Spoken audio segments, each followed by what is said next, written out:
जय हिंद दोस्तों, आज के दिन बात करने वाले एक ऐसे बिजनेस के बारे में, एक ऐसे सेक्टर के बारे में जो फ्यूचर के अंदर तो चलेगा, क्योंकि अपना मेन विजन क्या होता है, अपना मेन पर्पस क्या होता है कोई भी स्टॉक के अंदर जाने का, उसका बिजनेस। एंड बिजनेस अपन कैसा चुनते हैं हमेशा, जो फ्यूचर ओरिएंटेड हो। तो दोस्तों ये बिजनेस कैसा है जिसकी मैं बात कर रहा हूँ, ये future oriented as stock market के हिसाब से भी है, एंड इसके अलावा उसकी ग्लोबली डिमांड भी है। एंड सबसे महत्वपूर्ण चीज़ दोस्तों जो स्टॉक मार्केट से भी ज़्यादा महत्वपूर्ण करती है वो क्या है, ये अपने इन्वायरमेंट के लिए, अपने पर्यावरण के लिए बहुत ही ज़्यादा महत्वपूर्ण है। ऑफकोर्स दोस्तों अब आप सभी लोग समझ गए होंगे मैं किसकी बात कर रहा हूँ। मैं बात कर रहा हूँ दोस्तों रिन्यूएबल एनर्जी की।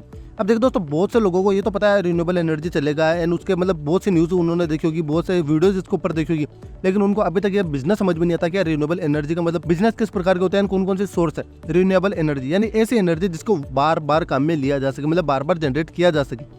तो दोस्तों इसके कुछ सोर्स की बात मैं कर लेता हूँ, मतलब कौन कौन से मेजर सोर्स है। वैसे तो बहुत ही तरीकों से रिन्यूएबल एनर्जी जनरेट की जाती है, लेकिन इसके मेजर सोर्स अपने दिमाग में सबसे पहला क्या आता है, सोलर एनर्जी। सोलर एनर्जी मुझे नहीं लगता इसको कोई इंट्रोडक्शन की जरूरत है। सोलर एनर्जी आपने देखोगे सोलर पैनल वगैरह, जिससे मतलब सूरज की ऊर्जा से जो भी अपन एनर्जी जनरेट करते हैं, उसकी धूप से जितने भी एनर्जी जनरेट होती है वो एक रिन्यूएबल एनर्जी का सोर्स है।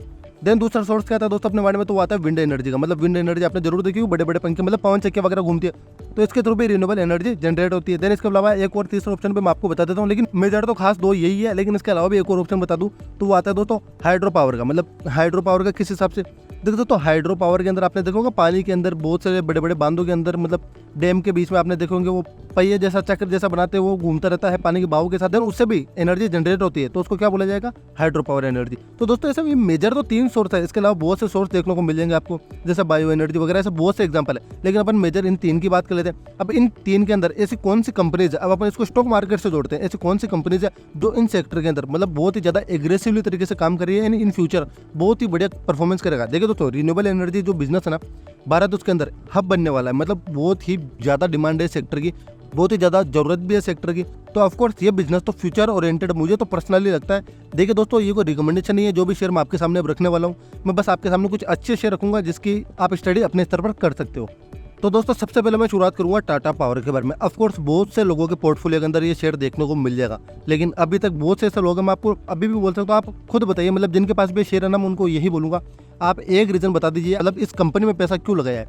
मतलब ये जो बिजनेस है ना टाटा पावर का, इसमें पैसा लगाने का आपका कोई एक रीजन बता दीजिए। अगर आप बोलते हो पावर जनरेशन, डिस्ट्रीब्यूशन, ट्रांसमिशन, जो भी कोल की तरह से होता था, मतलब कोल से जो भी जनरेट कर देते हैं पावर, वो तो पहले भी चलता था। इसके चलते आप देख सकते हो कितने सालों से, मतलब पिछले 12 से 13 सालों के अंदर ये शेयर दो, मतलब 12 क्या पूरे 20 सालों के अंदर की बात कर लीजिए आप, 20 सालों से शेयर की कंडीशन देखिए, जहाँ था वहीं का वही है दोस्तों। मतलब इसका कोई भी मतलब फ्यूचर कुछ था ही नहीं पहले भी। मतलब ऑफकोर्स इसके अंदर मेन रीजन क्या था, आपको ये भी समझ में आना चाहिए कि यार पहले बिजनेस चल क्यों नहीं रहता।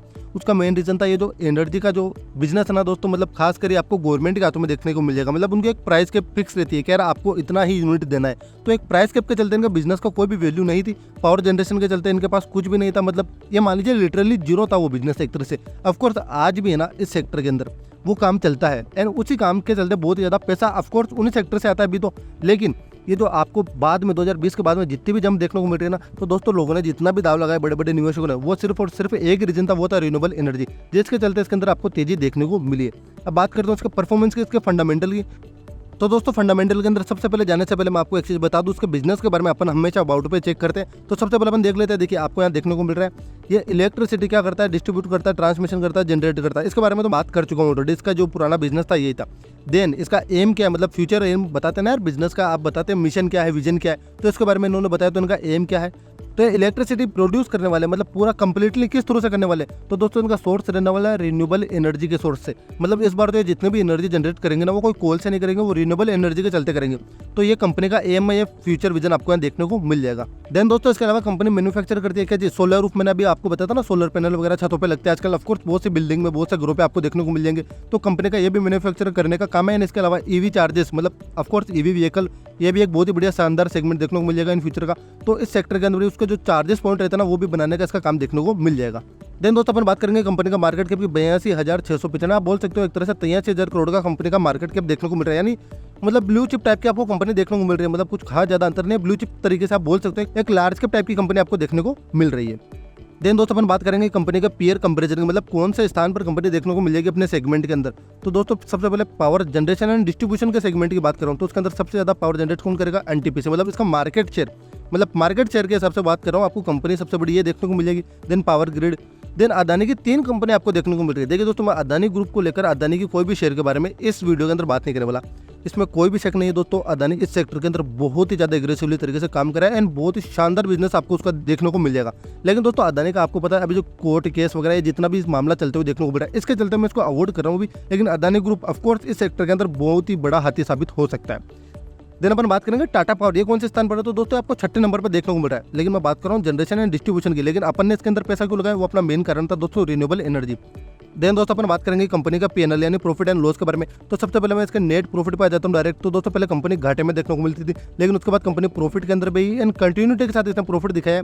देखो दोस्तों टाटा ग्रुप इस सेक्टर के अंदर बहुत ही बढ़िया करेगा, ये मेरा पर्सनल मानना है। एंड टाटा पावर ऑफकोर्स ये कंपनी पहले तो देखिए मैं क्लियर बोलता हूँ, देखिए दोस्तों सन 2020 से पहले ना ये कंपनी मतलब बिल्कुल ही बेकार लगा करती थी मेरे को, मतलब टाटा पावर बिल्कुल सबसे बेकार शेयर लगता था, क्योंकि ऑफकोर्स इसका बिजनेस नहीं था पहले। लेकिन अब जब से इसने रिन्यूएबल एनर्जी में अपना कदम रखा तब से मुझे ये कंपनी मतलब परफॉर्मेंस के हिसाब से, बिजनेस के हिसाब से बहुत ही ज़्यादा पसंद आने लगी है। देन दोस्तों अपन बात करेंगे कंपनी के शेयर होल्डिंग पैटर्न की। ऑफकोर्स टाटा ग्रुप की कंपनी तो प्रमोटर के लेकर कोई भी दिक्कत की बात तो देखने को मिलेगी नहीं। ऑफकोर्स प्रमोटर के पास कितनी होल्डिंग है, तो 46 से 47% की आपको होल्डिंग देखने को मिल जाएगी। डोमेस्टिक निवेशक के पास देखिए दोस्तों कितना ज़्यादा क्वांटिटी के अंदर माल देखने को मिलता है, मतलब 14.5 से 15% की होल्डिंग देखने को मिल रही है। फॉरेन निवेशक भी कोई कंपनी 10% के आसपास देखने को मिलेगा, लेकिन पब्लिक देखिए 28% के आसपास देखने को मिल रही है। तो दोस्तों कंपनी का शेयर होल्डिंग पैटर्न एक डिसेंट शेयर होल्डिंग पैटर्न देखने को मिल रहा है। देन दोस्तों अपन बात करेंगे कंपनी के बैलेंस शीट के बारे में। देखिए दोस्तों इसको लेकर बहुत से लोगों को थोड़ा बहुत डाउट रह सकता है, मतलब जिस हिसाब से मैं आपको सिखाता हूँ। तो सबसे पहले मैं बात करूँगा रिजर्व्स की। तो कंपनी के पास रिजर्व्स देखिए बिल्कुल कंटिन्यूटी के साथ, मतलब कोई भी कमी नहीं है। 16,000 करोड़, 17,000, 20,000, 22 एंड नाउ 28,000 करोड़ के आसपास इसके रिजर्व्स देखने को मिल रहे हैं। देन अपन बात करेंगे इसके लॉन्ग टर्म बोरोइंग की। तो दोस्तों वो 30,000 करोड़ का देखने को मिल रहा है। तो दोस्तों इस जगह पर बहुत से लोगों को डाउट रहता है कि सर आपने कई बार बताया कि लॉन्ग टर्म बोरोइंग कभी भी रिजर्व से ज्यादा नहीं होना चाहिए, तो ऐसी स्थिति में क्या किया जाए। देखिए दोस्तों कंपनी की आपको सबसे पहली कंडीशन मैंने आपको हमेशा सिखाई थी, आपको बिजनेस समझ में आना चाहिए। मैंने आपको सिखाया था दोस्तों अपन बिजनेस के अंदर पैसा लगाते, कोई भी शेयर खरीदते हैं ना तो सबसे पहले अपन उसको बिजनेस को समझते हैं। एंड जैसा ये सेक्टर है, जैसा ये बिजनेस है दोस्तों, तो इस बिजनेस के लिए आपको कर्जे की जरूरत बहुत ही ज्यादा पड़ जाएगी। मतलब आप कोई भी नए सेक्टर के अंदर जाते हो ना, तो आपको सबसे पहले क्या डिमांड रहेगी, ऑफकोर्स गवर्नमेंट के थ्रू से आप चाहोगे कि गवर्नमेंट भी आपको सपोर्ट करे, तब जाकर कोई भी उसका प्लांट लगाता है, तब जाकर कोई भी कंपनी उसके अंदर निवेश करती है। तो दोस्तों इसके चलते इसके अंदर बोरोइंग हो सकता है, तो इसके चलते कोई घबराने की बात नहीं। टाटा ग्रुप को लेकर देखिए दोस्तों, टाटा ग्रुप हकीकत में आप बोल सकते हो टाटा माने ट्रस्ट। देखिए दोस्तों टाटा ग्रुप को लेकर ना बहुत ही लोगों का ट्रस्ट है, और ऑफकोर्स मुझे भी ट्रस्ट है एज ए ह्यूमन के हिसाब से, एक भारतीय होने के हिसाब से। लेकिन उसके बावजूद अगर मार्केट की बात करते तो उसके फंडामेंटल की बात करेंगे, तो उसके चलते अगर लोग कहेंगे यार फंडामेंटल के हिसाब से अपन ऐसी चीजें नहीं जोड़ते, तो इस हिसाब से भी दोस्तों आपको बिजनेस समझ में आना चाहिए। तो इसके चलते कोई घबराने की बात नहीं है। देन अपन बात करेंगे दोस्तों कंपनी के पास शॉर्ट टर्म बोरोइंग, ऑफकोर्स वो भी देखने को मिल जाएगा। देन दोस्तों सबसे मेन टॉपिक अब मैं बात कर लूंगा आपको कंपनी के पास कैश कितना देखने को मिल रहा है। तो कैश भी दोस्तों कंपनी के पास बिल्कुल कंटिन्यूटी के साथ, मतलब पहले 700 करोड़, 1000 करोड़ भी नहीं था, लेकिन अब 11,000 करोड़ की कंपनी के पास कैश देखने को मिल रहा है। तो दोस्तों फाइनली इसका कंक्लूजन क्या निकला, देखिए दोस्तों 258 रुपए का शेयर देखने को मिल रहा है। इसके चलते बहुत से रिटेलर भी इसमें पैसा लगा लेंगे, लेकिन जिनके पास भी ये शेयर है और उनको ये नहीं पता कि उनके पास ये क्यों है, तो मैं आपको ये बोलूंगा दोस्तों आपको अभी भी मार्केट समझने में बहुत समय लगेगा।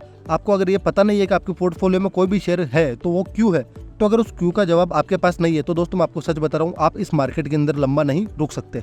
तो दोस्तों मैं आपको कई देर से बोल रहा हूँ रिन्यूएबल एनर्जी। तो टाटा पावर इस सेक्टर से कितना रुपया मतलब कितना प्रॉफिट जनरेट करता है। देखिए दोस्तों अभी Q2 का मतलब सितंबर एंड हो चुका है, तो Q2 के अब रिजल्ट आने वाले हैं। एंड खासकर आपको अगर सेगमेंट के हिसाब से चेक करना है कि कितना रेवेन्यू जनरेट करते हैं कौन कौन से बिजनेस से, तो आपको उनके एनुअल रिपोर्ट पढ़नी चाहिए। लेकिन अब जैसे Q2 का एंडिंग होगा तो मैं आपको अगर जैसे भी इसका रिजल्ट आएगा ना तो उसका भी एक अपडेट दे दूंगा।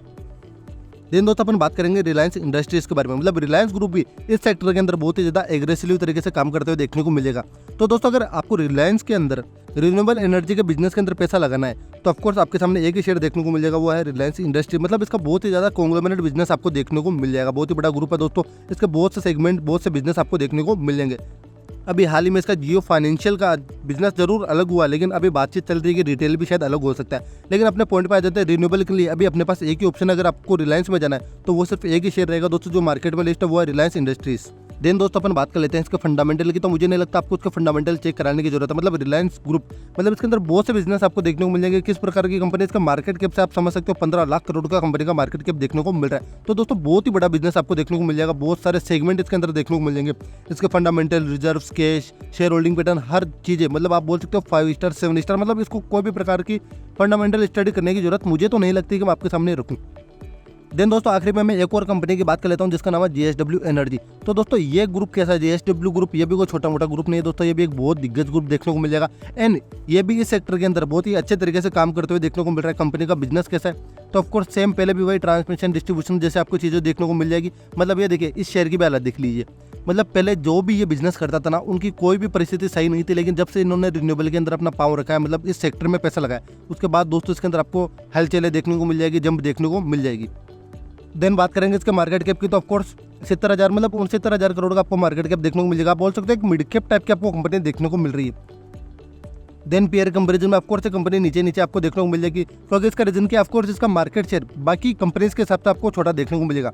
तो दोस्तों इसके चलते क्या होता है कि आपको बिजनेस समझ में आएगा ना, आपको कंपनी का फंडामेंटल पता रहेगा, कौन सा ग्रुप किस सेक्टर के अंदर कैसा काम कर रहा है, तो उस हिसाब से आप अपना फ्यूचर के हिसाब से अपना पैसा लगाते हो। देन दोस्तों मैं एक बार फिर से रिपीट कर देता हूँ, अदानी ग्रीन मतलब अदानी ग्रुप को इग्नोर नहीं किया जा सकता। अदानी ग्रुप बहुत ही बड़ा ग्रुप है, इसके पास बहुत ही ज्यादा पैसा देखने को मिल जाएगा एंड इस सेक्टर के अंदर बहुत ही दिग्गज प्लेयर बन सकता है दोस्तों। देन दोस्तों अपन बात करेंगे इसके पीएनएल की, तो ऑफकोर्स आपको बिल्कुल फंडामेंटल स्ट्रॉन्ग कंपनी देखने को मिल जाएगी, मतलब एक शानदार परफॉर्मेंस कंपनी का देखने को मिल जाएगा, अच्छे खासे प्रॉफिट देखने को मिल जाएंगे।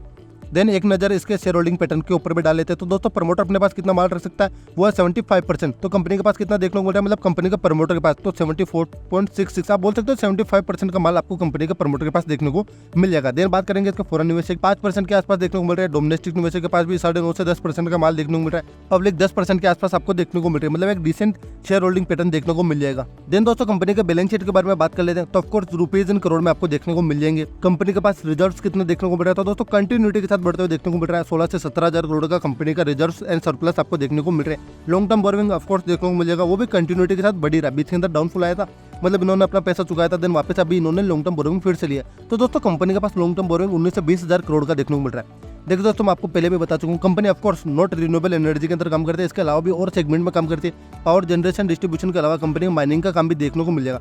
देखो दोस्तों कंपनी के लॉन्ग टर्म बोरोइंग जिस हिसाब से बढ़ रहा है एंड कंपनी फ्यूचर के हिसाब से जैसे प्लांट लगाने वाली है, मतलब जिस प्रकार के बिजनेस करने वाली है, तो उसके चलते इनको बिजनेस के लिए लोन की जरूरत जरूर पड़ेगी। शॉर्ट टर्म बोरोइंग जरूर देखने को मिल रहा है दोस्तों। देन बात कर लेते हैं एक बार कंपनी के पास कैश कितना देखने को मिल रहा है, तो कंपनी के पास 4,000 करोड़ का कैश भी देखने को मिल रहा है। तो ऑफकोर्स दोस्तों JSW एनर्जी ये कैसी कंपनी है, तो ऑफकोर्स ये भी एक बहुत ही फुल फंडामेंटल स्ट्रॉन्ग कंपनी आपको देखने को मिल जाएगी, अच्छी कंपनी है। देखिए दोस्तों इस वीडियो के अंदर अपन ने 3 शेयर के बारे में मेजर बात करी है, जिसके अंदर सबसे पहला देखने को मिल जाएगा टाटा पावर, देन उसके बाद Reliance Industries, then JSW energy. लेकिन इसके अलावा भी मैंने इस वीडियो के अंदर भी 2-3 बार बोला, एक बार फिर से रिपीट कर देता हूँ दोस्तों, अदानी ग्रुप को इग्नोर नहीं किया जा सकता। अदानी ग्रुप की आपको सबसे मेजर कंपनी देखने को मिलेगी अदानी ग्रीन। तो दोस्तों इस सेक्टर के अंदर वो कंपनी भी, वो ग्रुप भी बहुत ही अपना महत्वपूर्ण योगदान निभाने वाला है। देखिए दोस्तों इस सेक्टर के अंदर ना इन 4 कंपनीज के अलावा भी बहुत सी कंपनी आपको देखने को मिल जाएगी। तो दोस्तों सभी को तो मैं स्टडी कर नहीं सकता, मतलब आपके सामने कुछ फंडामेंटल स्ट्रॉन्ग कंपनियां ही रख सकता हूं। तो उस हिसाब से दोस्तों ये 4 जो कंपनियां ना बहुत ही बढ़िया परफॉर्मेंस कर सकती है। तो दोस्तों इसके चलते आपको कोई शेयर डायरेक्ट बाय नहीं करना है, मैंने आपको कोई रिकमेंडेशन नहीं दिया, आपके सामने बस कुछ अच्छे शेयर रखें, तो इसकी स्टडी जरूर करना। सो आई होप दोस्तों, आशा करता हूँ आप सभी को इस वीडियो से बहुत कुछ सीखने को मिलेगा एंड आप सभी के लिए ये वीडियो बहुत ही ज्यादा हेल्पफुल रही होगी। So thank you so much दोस्तों, आने वाली वीडियो में फिर से मुलाकात होगी। जय हिंद गाइस।